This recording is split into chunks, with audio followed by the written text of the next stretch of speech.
My personal reflection on Surah Al-Anfal. As a reverted Muslima, every time I open the Quran, I feel like I am discovering pieces of my soul that I didn't even know were missing. Surah Al-Anfal strikes a deep chord within me. It's not just about battles and victories. It's about the spiritual struggle within, the constant tug of war between faith and fear, and the reminder that success only comes from Allah.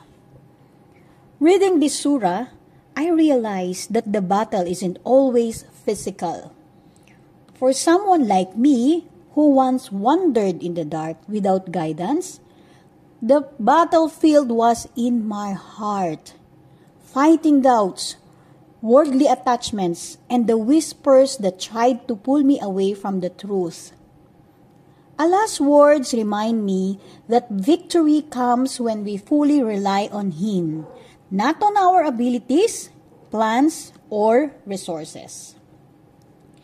The ayahs about obedience to Allah and His Messenger, peace and blessings be upon Him, resonate deeply. It makes me ask myself, am I truly submitting, or am I still holding to pieces of my old self, the pride, the ego, the desire for control? Allah says He tests us to see who among us truly believes.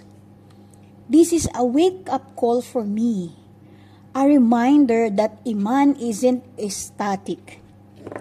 It's something I must nurture daily through Salah, Quran, and sincere repentance.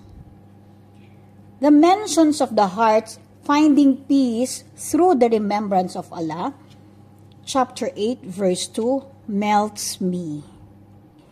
It was this very peace I longed for before I embraced Islam.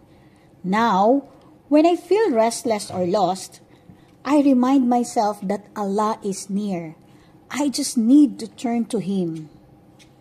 Surah Al-Anfal teaches me the true strength lies in submission to Allah and success, both in this world and the hereafter. Depends on my sincerity, patience, and trust in His plans. I ask Allah to keep my heart firm on His deen and to allow me to always strive in His cause, whether it's through my words, actions, or silent to us. Ya Allah, make me of those whose hearts tremble at Your remembrance, who obey Your commands without hesitation, and who always place their trust in You alone. Amen.